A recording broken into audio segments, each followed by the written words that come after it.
What's up, everyone? Mike Grossell here, Modern Engineering Solutions, Engineers for Community live show. We have a special guest today, Scott Galaway. He is the outreach specialist from the Texas Water Development Board. He's here to talk about different ways to help fund your water system and specifically talk about the lead service line replacement program. Scott, welcome to the show. Thank you. Thanks for having me. Yeah, good to be here this afternoon. So I wanted to start by asking just a little bit, give a little intro and a background on what you guys do. Okay. Well, the Texas Water Development Board is non-regulatory state agency, Texas state government, and we've been in existence since 1957. We do two primary functions. We act as the state's water resource planners. We produce the state water plan, basically a guidance document that's published every 5 years, looking at supplies, demands, and future projections, trying to ensure that Texans are going to have enough adequate water supplies for all of our economic categories. That's municipal, industrial, agricultural, and even environmental. So we do that. We're water resource planners. The second thing we do is we function like a bank. We have money for drinking water, wastewater, stormwater, and flood mitigation projects. And we're the bank for political subdivisions in Texas. So it has to be a public entity, city, water district, river authority, county, something like that. And we have a variety of programs, both state dollar programs and then a couple of federal programs that we administer for EPA. But all the funds are for planning, design, property acquisition, and then construction. And then construction is utility construction. It can be new construction or rehab and repair of existing facilities. So it's basically anything a utility can do except operation and maintenance. So any type of improvements, capital projects, we can finance those. Okay, so the ones that aren't allowed are like, can you name some examples of maintenance programs? Even better. Yeah, a private entity, like a private business, a private homeowner, we only work with public entities. Okay, so essentially everything past the tap water meter. That's correct. Okay. Which we'll have actually in your slides. I think later you'll show exactly where typically that delineation's made. And I'll clarify that that's the funding portion. Of course, one of our mission is to secure water for all Texans, but only the financing portion, the funding portion is only public utilities. Okay, can you talk a little bit about your mission? When were you guys started? When did that mission come to be? Yeah, we started in 1957. We were created by the state legislature in 57. And at that time, Texas was experiencing probably the worst drought of record. The mid to late 1950s was an extreme drought where we were charged primarily as reservoir planners and reservoir builders back in the late 50s and early 60s. So a lot of the major reservoirs that were constructed here in Texas were either planned or financed with our funding in kind of the glory days of reservoir building of the late 60s and early 70s. So from that, we have kind of morphed into more utility operation on the financing side. We can still fund reservoirs, but the glory days of massive reservoir construction and building are kind of over. However, we did finance one of the largest reservoirs to be constructed in like 30 years, and that's up in Fannin County, North Texas, and it's part of the North Texas Water Authority, Lake Bodiark. I don't remember the actual acre foot, but it's a large major reservoir, the first one in many years. And what's why is that such a challenging thing, or why haven't they had it happening recently? It's a challenge. No one wants to give up their private property for public works projects, and so there's hesitancy there. There's also environmental concerns. Typically, reservoirs are built in sensitive ecology areas, bottomland hardwoods, river basins and stream basins. And so there's, that criteria there that you don't want to diminish the ecological nature of Texas just for reservoir construction. Gotcha. Neat. So, what are some of the various programs that you guys offer to help? I know we'll talk about one specifically today, but what are some of the other ones that you guys offer? We have two federal programs that we administer that are Environmental Protection Agency programs. One is the Drinking Water State Revolving Fund, and the second one is the Clean Water State Revolving Fund. And these are two federal programs that all 50 states and territories participate in. They basically receive annual allotments from Congress, and then it's administered at the state level for local utility improvements. And those improvements, again, can be brand new construction, building a new treatment plant, building a new well site, or rehabilitating existing facilities. So we have those two programs. Are mainly drinking water and wastewater, pumps, pipes, concrete, kind of bread and butter of drinking water and wastewater utility. And then our state dollar programs, we have a couple of programs, again, for drinking water and wastewater utility operations. One of our newest programs is floodplain mitigation projects, where we're actually producing a flood plan, kind of trying to determine, the state's been divided up into regions. Those regions are identifying flood mitigation projects. And those projects are just kind of on the planning and design phase right now. In the future, there'll be some funding available for actual mitigation projects, trying to mitigate the risk of flood. So that's so interesting. I think this is the thing a lot of people don't think about is why people would ask, well, why do we need these flood projects? Like, why is this even a thing? What have you seen? What causes that? Well, it's interesting. Over the last, really, I mean, flood is always a threat.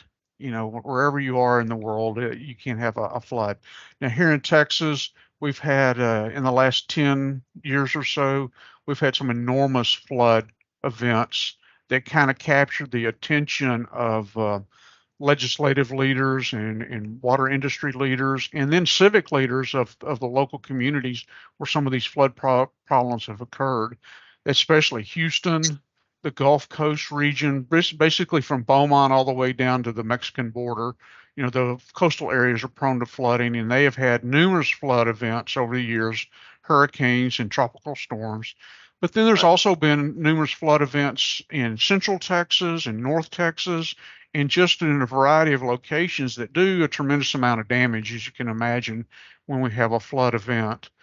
And so there's really never been a comprehensive approach to say, what can we do more of a watershed level as far as coming up with a plan to mitigate some of these problems, and then actually develop those plans, ideas, and theories into actual concrete construction projects of channel diversion, stream clean out, detention ponds, and a variety of different things for flood mitigation projects, elevating structures, and just to name a few examples.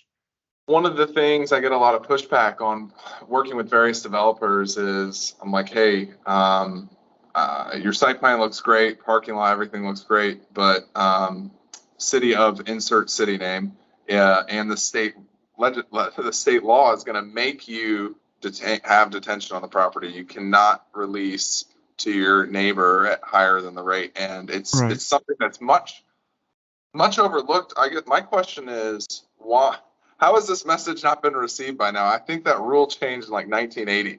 Yeah, it's still up to local jurisdictions, and a lot of the urban communities do have fairly stringent programs on detention and of stormwater, but it still kind of just across the state varies. The smaller rural communities typically don't address those type of issues. They may not be thinking of them. They have other priorities, where the urban communities are maybe looking at them more closely. I thought you were going to say, why haven't you heard about these programs? Well, these flood programs are new. They've been out for a couple of years. They're still in a lot of, I guess, development stages as far as putting together regional and state planning documents specifically for flood. And then, as I mentioned, we're hoping with this legislative session and in the future, there'll be dollars appropriated specifically for flood mitigation projects.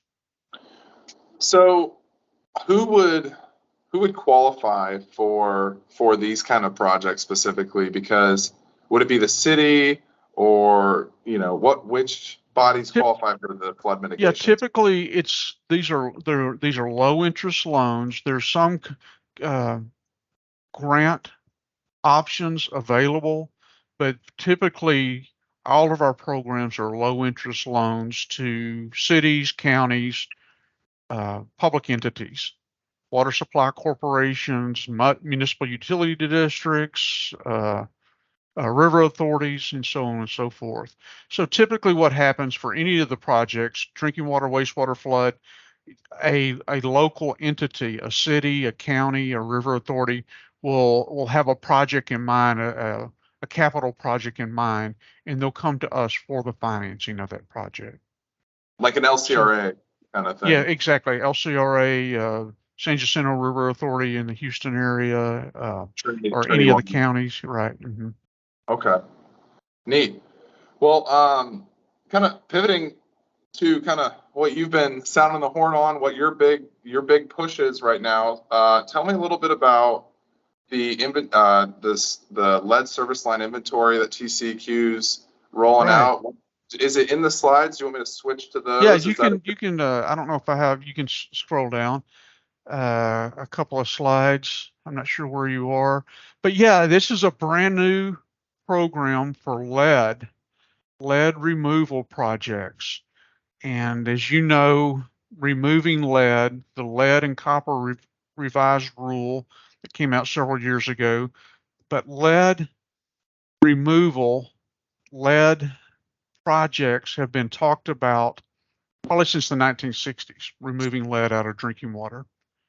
And so we have a new set aside this year for the first time ever for lead service line inventory work, and then mitigation projects too, lead removal projects too, lead service line removal projects. Now the inventory work is an EPA, it's a federal requirement. All drinking water systems across the country have to conduct a lead service line inventory of their system, and that's due in October 16th of 2024. And it's due to the states. It's all the states are going to have to do it. Not all the states, all drinking water systems across the country, regardless of size, have to do a lead service line inventory. Okay. And the inventory is set up by EPA, and here in Texas, the Texas Commission on Environmental Quality, the regulatory agency for Texas. They have some self-guidance materials, even an Excel template to try to walk a drinking water utility through the process, even talk about acceptable and documentation for an inventory project, what that would look like, and then fill out this Excel workbook and submit that to the state and eventually EPA. Okay, yeah, that's pretty so that's a huge monumental task that's brand new. It just started. I guess it was signed into law in late 2021. Most communities are beginning to really have a push of trying to tackle this inventory requirement and then be in compliance by the October 2024 deadline. And so this particular program, get the word out. Like, hey, Yeah, like exactly. So to get the word out, that's one reason I wanted to join you here this afternoon. So there's two components. We're not regulatory, but we have the funding. So the regulatory component is communities have to do an inventory of their system. We can help them with the inventory work by financing it, by funding it. And then we can also help with the work with funding lead removal projects. So if the inventory identifies a lot of lead lines for a neighborhood, for instance, then funds are available to go in and replace those lines. And when I say lines, they're specifically targeting service lines. So from the meter, excuse me, from the water main basically to the meter, or the connection to the home, to the residence, the tap. All right. Gotcha. Sorry. And so with all that being said, we have a new regulatory requirement, so we have some new funding. The new funding specifically for the lead program opened just last week. When I say open, the application period, solicitation period just opened. So you can submit an application form now. The final forms are due by May 23rd, so just a couple of months away. Okay. Yeah, that's man, probably 7 weeks. Yes, yes. Okay. Is that here in your slide, your dates? Yes, this is still just some general information about what we do. Go back to that one slide that had the circle. Yeah. That one. Yeah. And I'll just mention a little bit of a shout out here for the Water Development Board. These are some popular financial assistance programs that we have, basically funding programs. Each one of the little blue rectangles is its own pot of money, or own bucket of money, if you will. And so the one that's focusing on the lead service line work is the Drinking Water State Revolving Fund. It's a federal program. There's a set aside out of that Drinking Water State Revolving Fund for the lead mitigation work. Ah, understood. Okay. So the main thing that slide is trying to show you, we have a variety of programs, state dollar programs and federal programs. Gotcha. You can go to the next. All right. So yeah, I think we touched base. Touch base on this. So eligible applicants, basically public drinking water system, public drinking water system. We can help nonprofit water supply corporations and then nonprofit non-community public water systems. Sometimes get a question, what does that mean, nonprofit non-community? That would be like a charitable summer camp, maybe a church organization or some type of a medical organization runs a summer camp, and they have residents there maybe just for the summer, so they're supplying them with drinking water from a well perhaps, and so there are customers there, but they're just not there year round. Gotcha. Okay. I think so we had. Let me touch base just basically on this slide here. So the Drinking Water State Revolving Program was established in 1996, and again, it's a federal program that all states and territories participate in. Now we have the IIJA, the Infrastructure Investment Jobs Act, that was signed into law November of 21. And what the IIJA does is supplement both the Drinking Water State Revolving Fund and the Clean Water State Revolving Fund, which is wastewater, with some new funds, with some new dollars. And so these two programs, the Drinking Water and the Clean Water State Revolving Funds, have been in existence for a long time, but now we have some new money, some supplemental funds with the IIJA, Infrastructure Investment Jobs Act. And so the IIJA has two new components associated with it. It's the lead service line replacement and then the emerging contaminants program. And emerging contaminants is mainly, it's going to be drinking water and wastewater both, but they're basically contaminants that don't have EPA regulatory component associated with them right now. Some communities may be testing for the community, but there's not an associated EPA determined. Like, what's an example of this? That emerging contaminants can be anything. Here's a good one. And remember, this is all government work, so it's all the definitions and acronyms can drive you crazy. So the emerging contaminants is anything you're not currently testing for.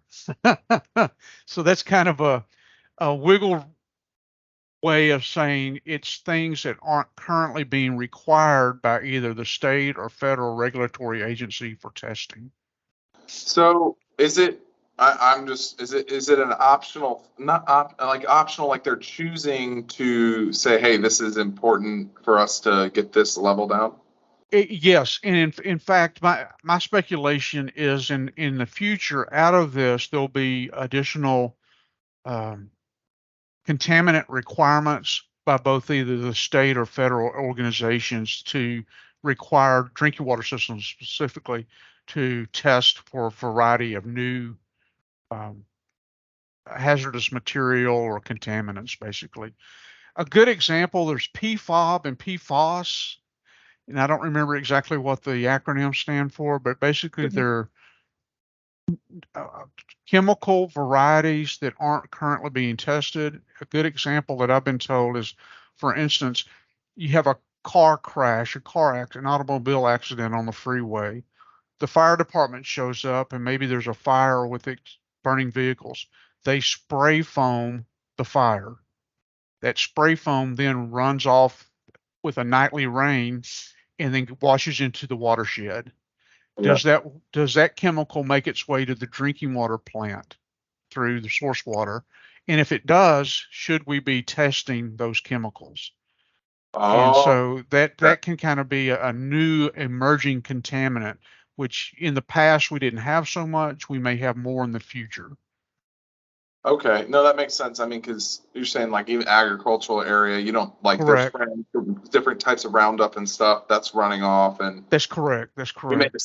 you may be discovering that there is something in the water that doesn't get treated in your 3 steps that you've got. That's correct. That's correct. So, my recommendation for everyone that's attending the call this afternoon, stay tuned to this, especially at the EPA level, federal level, more to come as far as what they're going to be requiring drinking water systems to do. But Okay. I think this is kind of a new category or a new horizon of potential treatment components that are going to have to be tested and monitored. And so you think that, just to kind of rephrase it, so you're thinking that they made this category for stuff that they may be rolling out in the next couple of That's years. right. That's right. And my thinking is they may not even know yet what will be rolled out. It's kind Oh, of like a work in progress. And so if they're starting to do testing in different areas of the country and seeing some type of chemical, for instance, it's very on a high level, they may start requiring that to be tested at specific drinking water sites. gotcha. No, that makes sense. Okay, neat. So let me go back to the lead. So the lead service line replacement is a new program, new dollars, and as again I keep mentioning, all states have to comply with this. And so go to the next slide, please. Okay, here's what the work is for. And this slide is a little hard to see on my screen, but right down the middle, we have 2 arrows, one on the right and one on the left. And in the middle, there's a dividing line. One's public property, one's private property. So with the lead service line funds and the lead service line initiatives that have been started, you have to do inventory of these service lines from the water main to the point of entry of a home or a business. And if that is lead, it needs to be removed. And so the first phase is testing and inventory, just an inventory of the system. And then if a lead is discovered, then it needs to be removed and You replaced. you mentioned, because I was in Denver, and Brita filters have been handed out, and I think you had mentioned Denver is kind of like one of the areas that you've noticed, DWU, Denver Water, that's been leading the way. They have, in one way that I noticed them is by Google searches. When you do some Google searches, either for some lead programs or graphics or data, Denver often pops up with some good results of what they're doing locally at their community. Neat, neat. Cool. So you want me to go to the next slide? Sure. Let me hang on. Let's stop just a minute on this, though. Our program, there's a variety of potential state and federal programs for lead removal. This particular program is the Drinking Water State Revolving Fund. The Drinking Water State Revolving Fund dollars can only work on public property. And so you have to pay close attention if you're like a project manager, field engineer, you're doing this inventory work. We can finance or fund from the water main to the isolation valve. Typically in Texas, the isolation valve is going to be at the meter box. And that's kind of what this blow up in this section of the diagram is showing you. So you're looking at funding from the main to the isolation valve and not on the private property side. Now there are some programs that will fund and make money available for the private property side. And I'm guessing, again, speculation, eventually there'll be some dollars for the homeowner plumbing itself, because it doesn't make sense to do all this lead removal on just the utility system and then not carry it all the way through the plumbing of the homeowner. I have two questions because I've seen both of these scenarios, and I'm sure you've come across them. The first question is, what if they don't have a water meter or isolation valve? I've seen some communities still don't have it, even though it's required. And then the second question is, if the meter box is in a crawl space or in a utility closet, and that's where they consider it the isolation valve and it switches over, what happens in those two kind of funky cases? You'll run across probably thousands and thousands of different little scenarios like that that are kind of unique, and you're kind of question, well, why did the plumber or why did the public works personnel do this, 30, 40 years ago or whenever it was. I know so why. yes, there are, and I'll mention this, all of our funding and all the projects are kind of based on their own merits. So it's difficult to say a blanket statement that covers all the US and even all of Texas. This diagram is more typical in Texas, where in the Northeast, you're going to see diagrams similar to this with a basement. And the water meter and isolation valve may be located indoors inside the basement. And so my understanding is you can use these public dollars to remove these lead service lines all the way up to the meter or the isolation valve, even if that includes private property or a basement. You can't do the with this particular program, though. You can't do the plumbing like what's shown on this diagram, the tub, toilet, showers, things like that. So I'll back up by saying, in Texas, typically the isolation valves at the meter box, which you're at, we'll run into situation where there's no meter box at all, or there's no. I've talked to a potential prospect that says, we don't have isolation valves, but as part of this project, we're going to install them. So they're going to remove lead and then also at the same time install an isolation valve that gives them a little bit more control when they need to turn a customer's water off. Gotcha. Yeah, that's super helpful. So basically, in the overall thing, each project is unique based on its own merits, but that's kind of the general rule of thumb. The public dollars stop at the meter and isolation valve. Okay. Perfect. Okay, we can go on to the next slide if you'd like, or talk about this one more. This is some eligible projects for this Water Development Board fund, the lead service line removal project. And so it's developing inventories, sampling other than your non-routine sampling. The inventory methods are observation, excavation, analysis of records, vacuum of soil around meters and lead lines. TCEQ and EPA are really trying to stress the analysis of existing records, either through plans and specs from an engineer that maybe developed a neighborhood, all the way up maybe to central appraisal district website. That'd be like your homeowner website to see when the property was constructed. And there's a golden year, I think 1986. Typically, lead was outlawed in 1986. And so if a neighborhood or a home was built in the 1990s or 2000s, it's a pretty good indication you're not going to have lead. So, but you still have to do this analysis. So I wanted to kind of pick into that a little more. So what is the reason they stress that method more than I see you say things like observation, excavation, vacuum, but you're saying, hey, let's check the maps. Why would that be Right. Well, that's going to be, it's going to be costly to go out and do observation and excavation with manpower and the paying for the work, the task itself.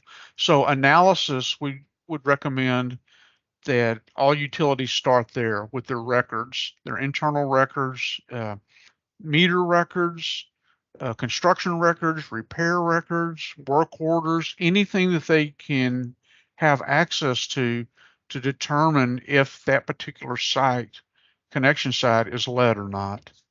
And you don't need an engineer to go through those, correct? You don't need an engineer to do that. And again, city planner, their assistant, yes, they can be trained. You could staffing agency, like you could bring in a low cost solution to do that portion of the work.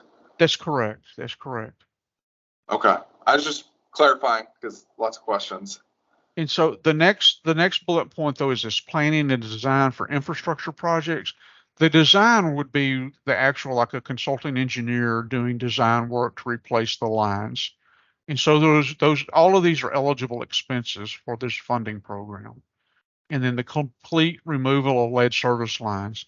Now the complete removal is required, but then it gets a little tricky going back to that public property versus private property scenario. And so what these funds are for, and the way the rules are written right now, it's only removing public property lines with a few exceptions, but then hopefully I think eventually they'll be moving into more private property lead removal projects, but that's to be seen in the future. And some of that you had mentioned the reasoning, was it you said it's kind of hard to give individuals money in these kind of circumstances just because of what will happen, how it will get used. Well, it's I think any federal program is probably like that. They're hesitant just to give any type of funding to a project without a lot of oversight or management of what's going to happen with the particular project. And I'm not sure how this will play out eventually.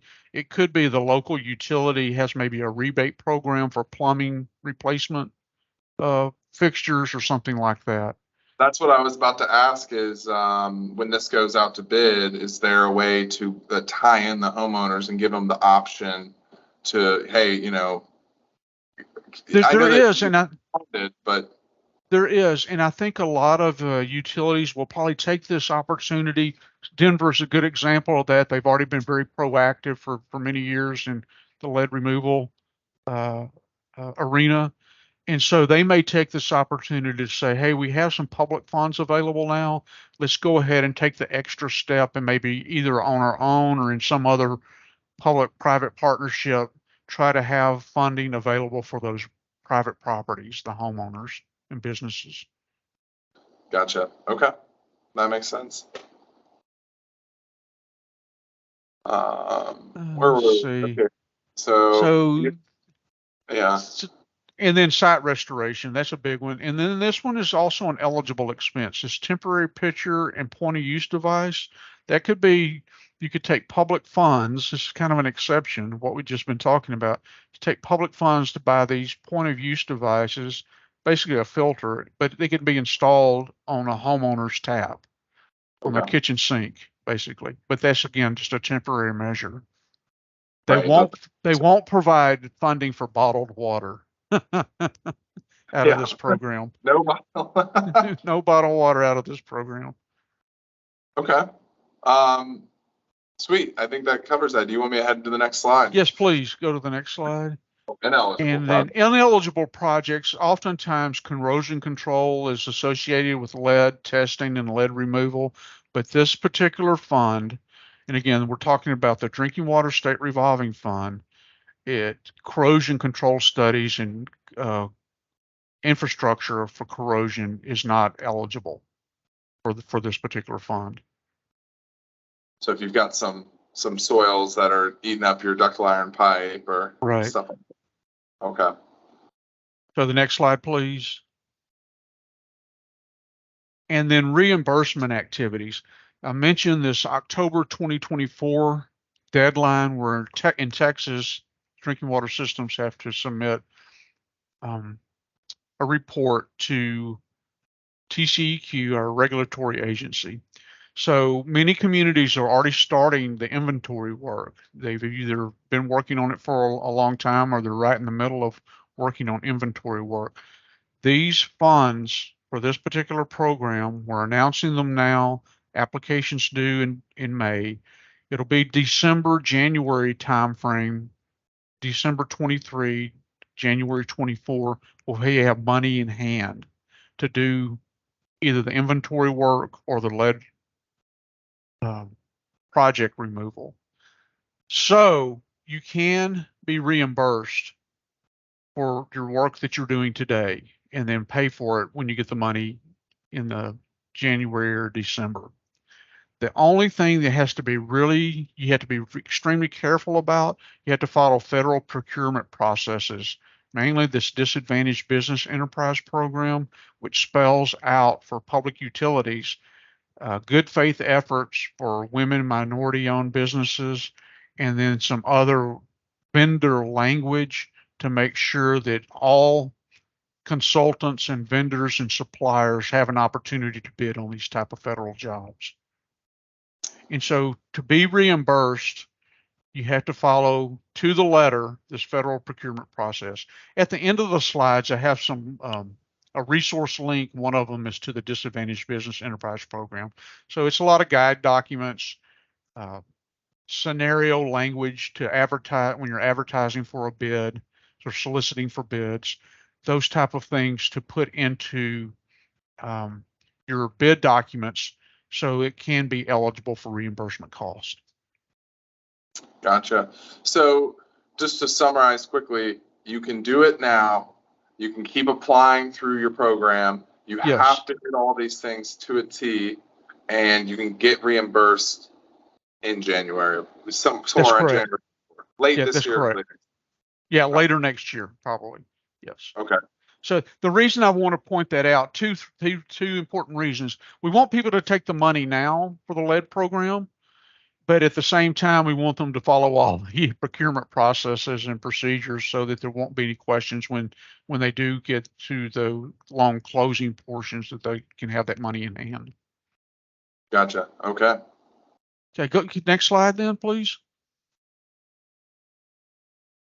This particular highlight here in the yellow is basically trying to say, if you think, especially if you're an older city, you think you may have a lead service lines in a particular neighborhood, but you don't know the extent of it, you don't know what it's going to cost. When you're filling out the applications for this particular fund, Drinking Water State Revolving Fund in Texas, we're encouraging you to ask for more money than what you think you'll need, because what we think will happen during the inventory phase, you'll discover, hey, we have more lead than we expected. There's more neighborhoods involved. There's going to be more cost involved in replacing the lines. And so the idea is, it's in all these programs that we have, it's more difficult to ask for fewer dollars and then try to increase those dollars in the future. It's easier to go the opposite way. Ask for a big dollar item and then reduce the dollar as you need it, as you discover what's in the ground as you're doing your inventory work, if that makes sense. It's easier to go down than go up.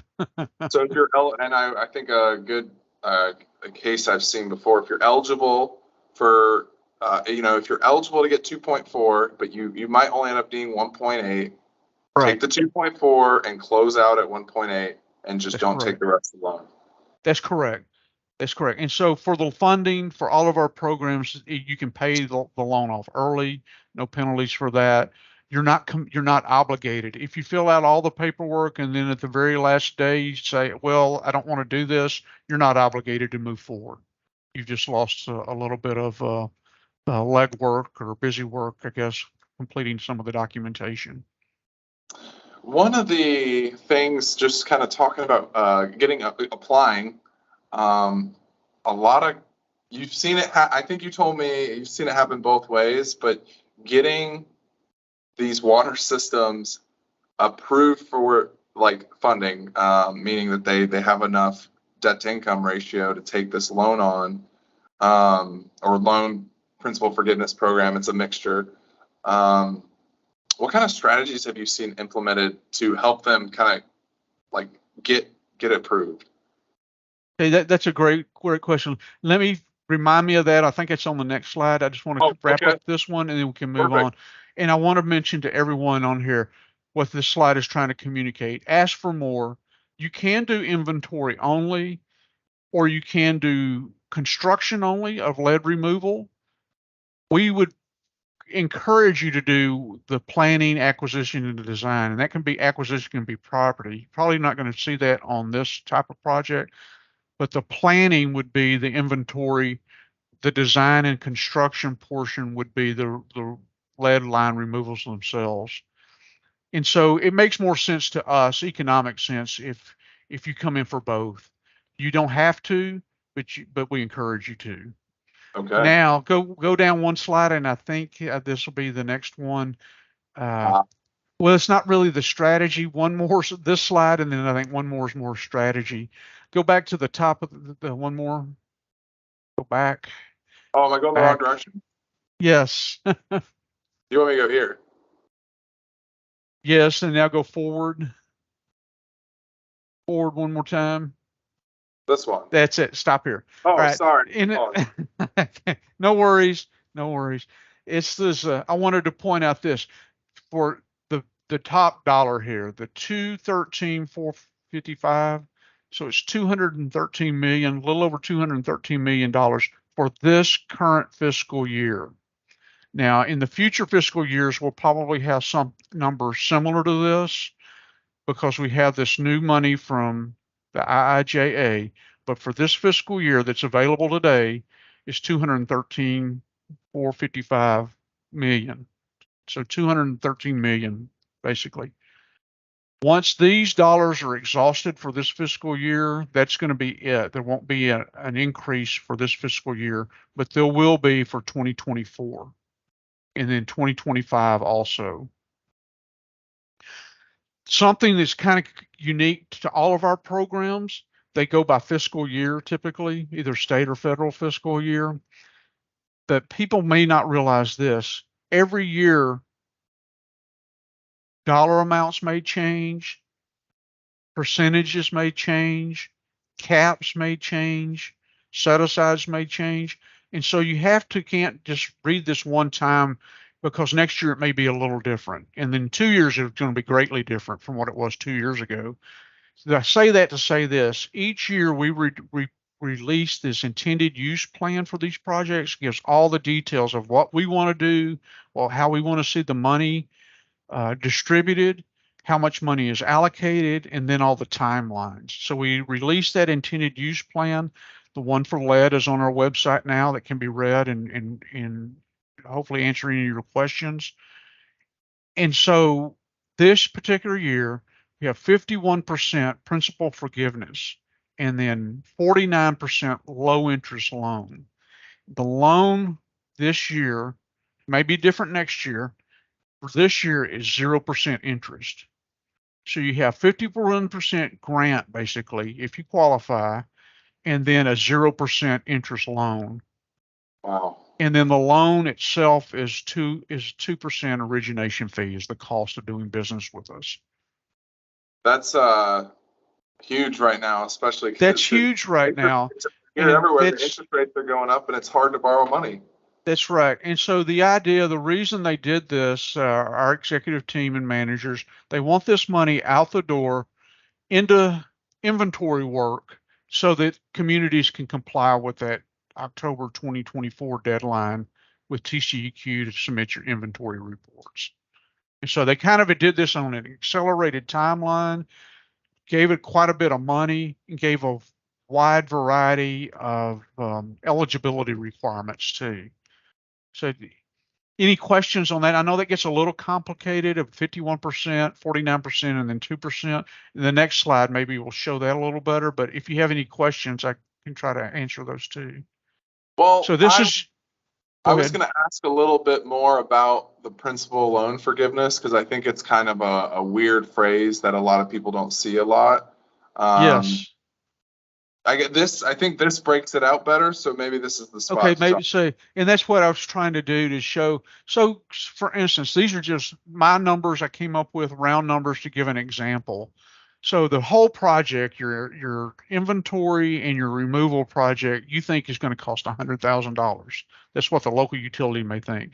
So 2% origination fee is $2,000. And then the principal loan forgiveness, this is basically your grant. It's a loan forgiveness portion. You still take down the $100,000, but $52,020 would be forgiven. And so you won't have to pay that back. And so the part that you will have to pay back is the 49% loan, which in this example is $49,000. And that's a 0% interest loan. Was it 15 years or 30 years? I couldn't. You have the option. If you do inventory work only, it's 15 years. If you do inventory plus construction work, the line removal work, it's 30 years. Okay. And cool. you can come in just for line removal work only and not finance the inventory at all, if that's what a community so chooses to do. Okay. So, but if you have construction involved, it's going to be 30 years. If you only do the inventory, it's 15. All right. Understood.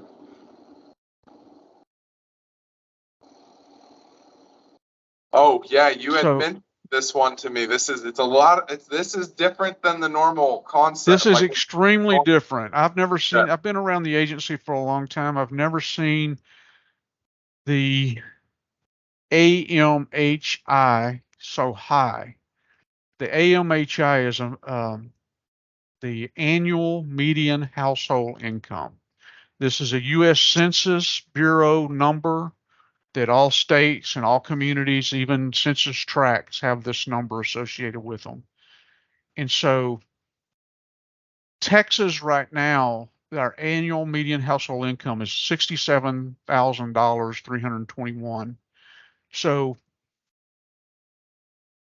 if the drinking water community's AMHI is below $100,982, for this program, you're considered disadvantaged, and you would qualify for the 49%, or excuse me, 51% grant, principal forgiveness. Again, the reason they did this is an extremely high number. I'm pointing. You can't see what I'm doing.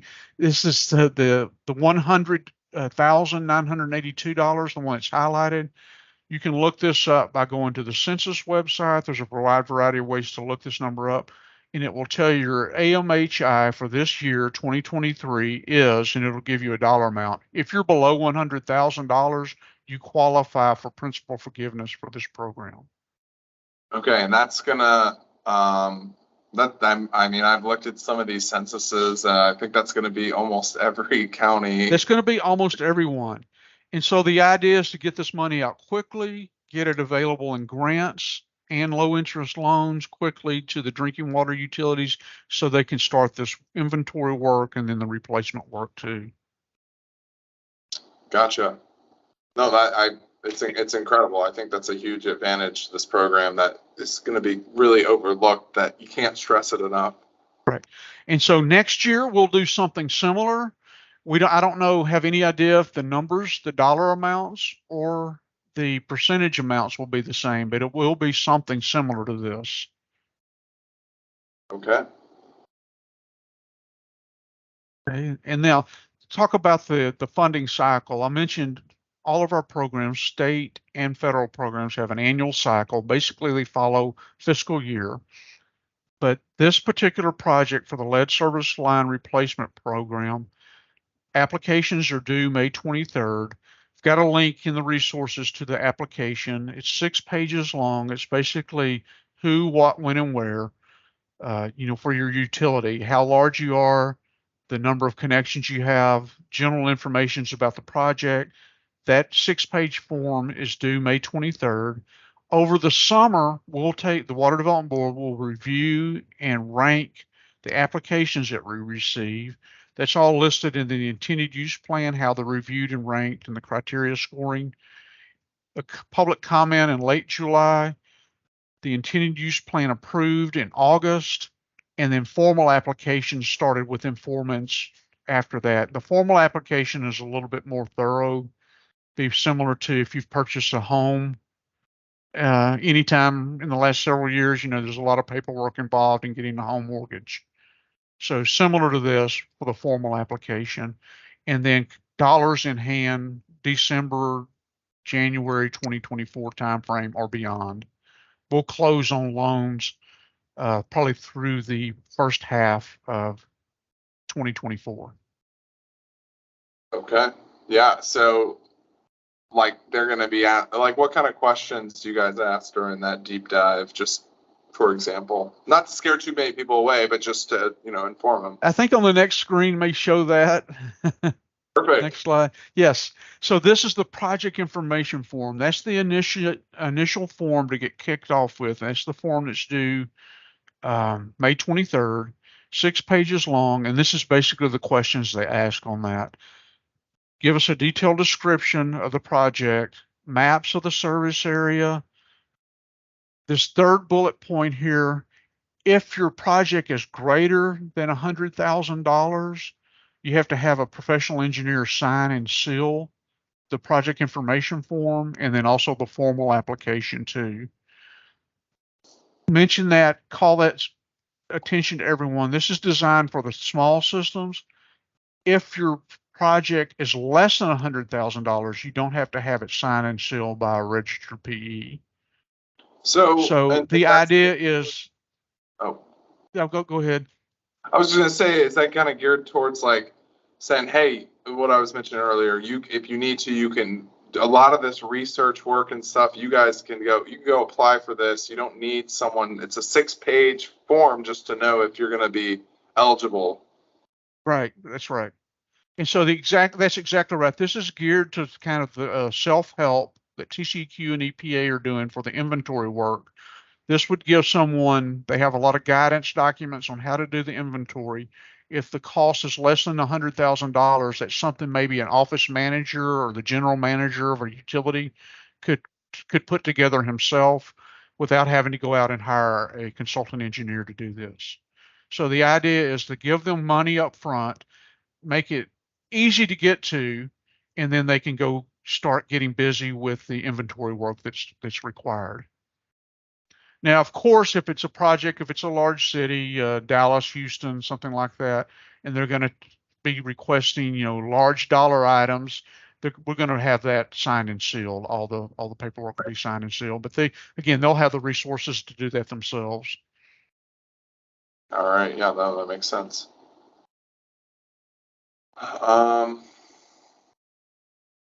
I think that covers this one. Yeah, I think that's about it. This gets basically, I just wanted to highlight a little bit of general information about what's asked for in the project information form. Oh yeah, here's another. So this is the big one. These are federal dollars, and as you know, if anyone's had any dealings with federal dollars before, both either from the Internal Revenue Service right now, if you're doing your income taxes, or you've had other FEMA projects or other federal projects or programs that you've used federal dollars for, it comes with a lot of overhead and a lot of bureaucracy. And so these are some of the highlights of the requirements for the Drinking Water State Revolving Fund. The Davis-Bacon wage rate, basically you're filling out paperwork to determine labor wage rates in your area. That's divided up by regions of the state. And typically it's just, that's a pretty easy item to complete. You have to find the type of labor in your task force that's being paid with these funds and match it up with wage requirements. But it's basically a matching game. The American Iron and Steel is not too bad. That's been in place for about 10 or 12 years. Most communities, if they're dealing with federal funds, they're in tune with the American Iron and Steel, which basically says American Iron and Steel has to be manufactured or sourced in the U.S. Now, the next one, Buy America, Build America, that's fairly new. Came out in 2021, the end of 2021. This kind of extends the American Iron and Steel, where it says all construction components and project components, if they're part of the original project or part of the material that'll be left behind, they have to be sourced and purchased in America. And so that's everything from construction materials, steel, wood, sheetrock, paint, all the way up to electrical components, and then materials that you use on any type of project. So they would have to comply with Build America, Buy America. Okay. The other one is the National Environmental Policy Act, basically environmental reviews, and then accounting principles, standard government accounting principles, public signage. You have to put on a website that you've received these funds and you're actively using these funds for the intended purpose. The big one that's highlighted is federal procurement process. Again, we talked about that a little bit earlier, but it's the Disadvantaged Business Enterprise Program that you have to follow all their procedures when you're purchasing both the vendors and suppliers, consultants, and even equipment and materials. Understood. Yeah, it's Anyway, we'll go to the next slide. And if you Google any of these phrases, you'll have lots and lots of reading material to go over. A plethora of information. Yes. So this is just highlights the BABA is what we call it, Buy America, Build America requirement. And mainly I just want to show there's an implementation memo that you can review on EPA's website. And the EPA also has a guidance document, a resource that lists materials that fall under this category of having to be American sourced.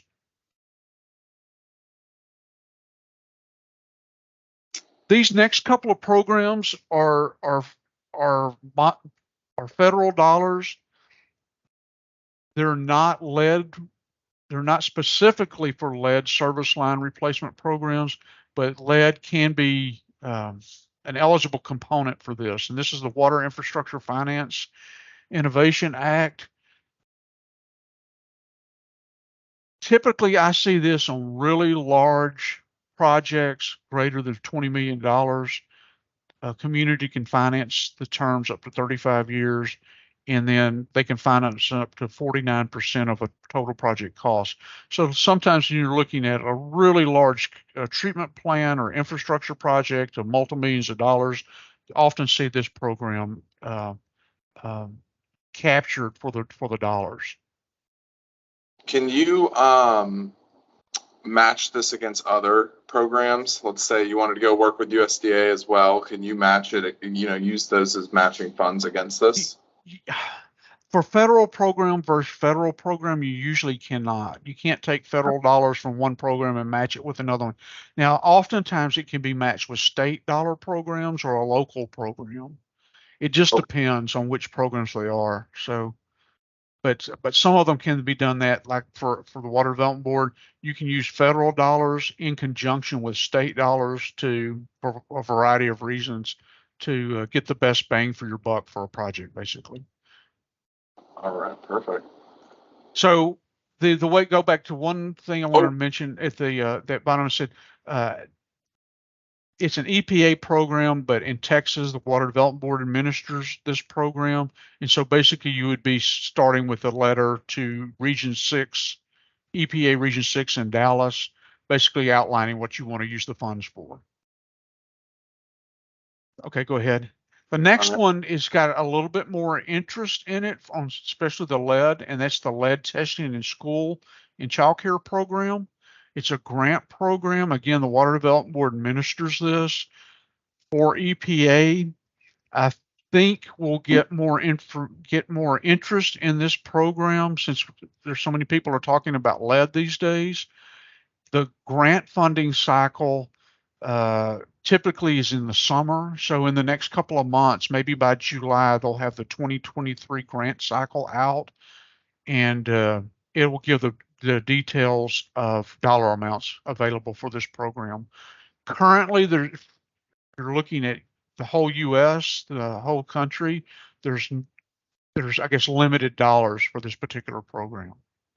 What is the need for? That's why I'm sitting there trying to figure out. So is it just for school and child care programs? That's one of many. You can do a variety of projects out of this program, but for the lead, it's mainly the testing in schools. And this could be, you could set up like a permanent testing program in schools and child care facilities. And this is, like it says, you said it's 20% of the total project cost. Right. And so there's some local match required here on these. Where the one we're talking about today, the lead service line, there's no local match other than your 2%. Okay, so fee. this one you actually have to bring some dollars to the table. You had to bring some dollars to the table, right? Okay. I just wanted to mention these two because these are more of a very large scale projects for the water infrastructure improvements for the nation, but it is an opportunity for schools and child care facilities to get involved. So that's the main reason I'm pointing it out to you today. Okay. Okay. And then what's next? Okay, inventory life cycle. This comes straight off of EPA's website. It's basically a workflow diagram. It's basically showing you're gathering, building, investigating all the time, and then updating your inventory and possibly turning that inventory, your line inventory, into like an asset management plan. And so the idea behind this graph is you're always collecting data, you're always processing that data, and you're always probably going to be using that data either now or in the future. So just keep that in mind when this is not going to be a one-time deal that you'll do. It may be a one-time thing for the lead inventory work, but then again, in a few years, there'll be another requirement from EPA that this will build upon. And so that's the kind of the point of this slide is think of it in long-term process. I just got it. So you're pretty much saying you need to start knowing better what is in your system. Yes. Because you don't know what's coming down the road, and we're trying to. You don't know what's coming down the road, correct? Okay. And it's a good point. So you need to know, and so you do that. How do you need to know, or how do you know the information, especially if you've got a lot of old guys like me that are getting ready to retire and leave with all that institutional knowledge. Where's it written down? It should be written down in an asset management plan or some kind of inventory document, not only for the lead, but all of your system. What are the components of all your system? What are all your assets? And so that's kind of what this diagram is trying to show. I have an interesting story about that happening. The operator, it was a class C operator for a water system, so just groundwater well with a simple chlorination. And I was like, how do you know where the valves are, like in your main line? Right. Oh, it's up here. Right. And like, so crazy to walk out there with a metal detector because they were in gravel roads, small community, dirt roads, and he just went right to it. Oh, yep, hit the shovel immediately. Bang, there's where it is. And you're like, what? I asked him, like, what's gonna happen when you're not here? Right. Did you teach him? And so, lo and behold, we luckily went into the treatment plant, this little shed, and there were plans like all crumbled up in the corner that worked. That we did have some as-built, thankfully. So that's similar to what we were talking about. Research is your first step on the inventory work, on the lead inventory. You're going to have to go back and pull all those crumpled up documents out and take a look at them and see if you can get some information if lead was installed or not back in those days for those service lines. I think there's a lot of good technology now and resources for cataloging that data and then really being able to track this life cycle analysis and understand where issues are, being very more proactive about what you need to be thinking That's about. correct. So that kind of comes to, I think, another couple of slides coming up. The Water Development Board, EPA, TCEQ, consulting engineers, so on and so forth. They want all utilities to operate as efficiently and as wise as they can. So there's a lot of best management practices that are in place to help you with operation. One thing, the asset management plan, that would be helpful. And as you start to apply for these funds and other funds out there, if you can document and prove to the finance people that you are operating your utility wisely and you do have best management practices in place, that can potentially give you additional points when you're trying to obtain criteria points for a funding application. You guys do not want to only be seen as someone who's bailing them out. You want to Right. reward good, what we would call good behavior. That's correct. Good. And so these helpful tents here kind of play into that. And again, this is specific to Texas Water Development Board funding, but it probably can be for all funding across the country. You know, are your local utility financial audits up to date? You know, typically you have to do an independent audit annually. Is that up to date and ready to be reviewed by someone like me, by a state agency? The ability to take on debt. Can you afford to take on debt, even though it's 0% interest? Can you afford, you know, a $50,000 loan or a $100,000 loan? For us, the Water Development Board requires drinking water utilities to do some annual reporting to. One is the water use survey, water loss audit reports, and then water conservation reports are due to us annually. We use that information for a lot of the planning resources or planning analysis that we do on the water resource planning side. But if these, for us, if these our internal reports aren't up to date, that's going to throw you into the slow side of looking for funding. Right. We want you to be up to date on everything. And then the final one, especially with us, because I know this is complicated information, because there's so many different numbers, so many different percentages. And again, as I mentioned several times, it changes annually. Every fiscal year it changes. So that what we want to do is make sure communities know, talk with us often, the Water Development Board. People like myself, we've got a couple other outreach specialists.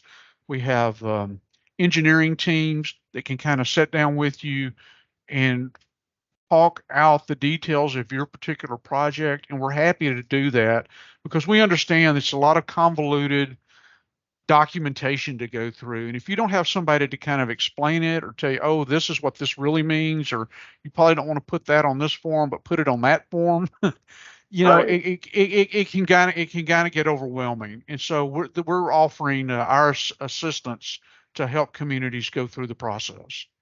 Because the idea is we want you to be successful because that makes us be successful.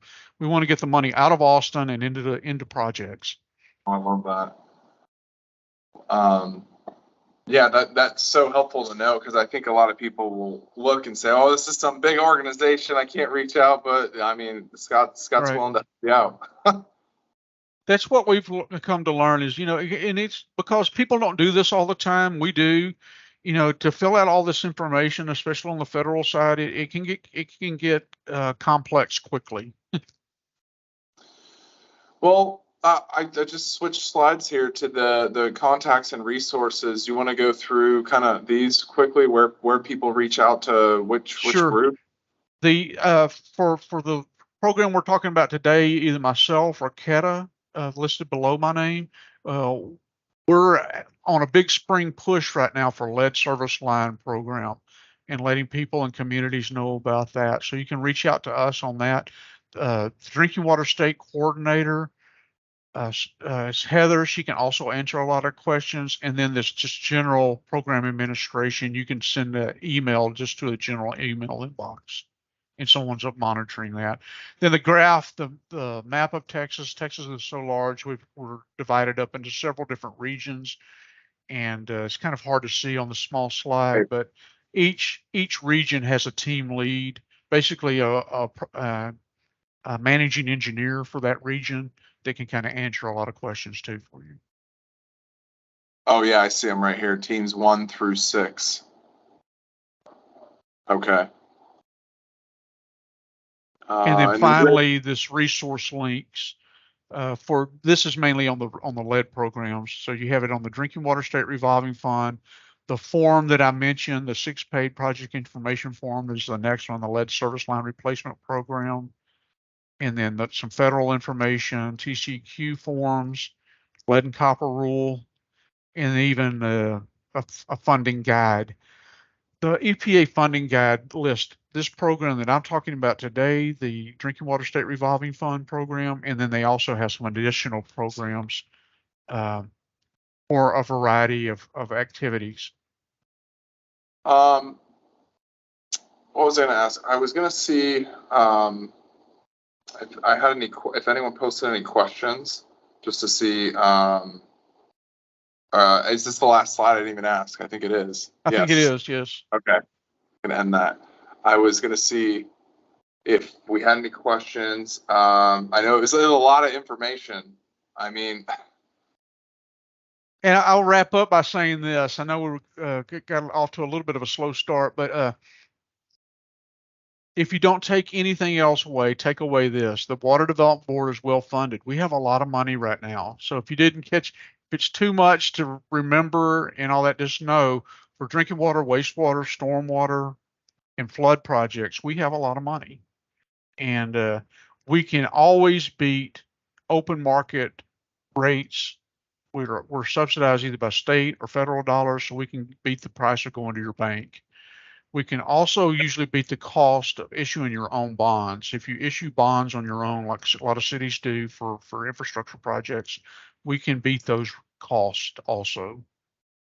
So in terms of water funding, like you guys should be the first person people are hitting the phones and reaching out and saying, hey, what can we apply for? What you guys would be like a really good starting point for just the water providers. That's right. Yes. And so keep an eye on our website. We do, social updates, social media updates all the time with new details of our project, our programs. Website has a lot of good information on it. And then something else that we do, if your people are local here in Texas, we do in-person financial assistance workshops once a month somewhere in the state. Going to be in the Waco area in a couple of weeks. We're going to be up in the Dallas area in May and in Huntsville, Texas in June. It's free workshops. It's kind of a more intense discussion that we're having today with all the different funding programs we have. And people can bring like very specific questions. They can bring very specific questions, yes. And that's a great point. And we encourage people to do that because we'll have representatives from our financial analysts there. We'll have our legal representative there. We'll have an environmental reviewer and several engineers there to talk about specifics like, is this design okay, or is this design going to be acceptable, or on these financing questions we can talk about these dollars over here or something like that. So we really encourage people to bring a lot of detailed questions to us, and we can just kind of work through them at these workshops. Okay.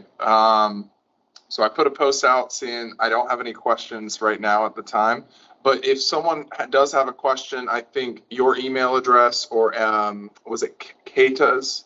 Kata's email address would be the best two people to reach out to specifically on the lead service program. That's correct. Yes. Okay. Awesome. Is any closing statements? I think I think it just, what I hear a lot is it just doesn't hurt to ask and start sharing your problems with people like yourself.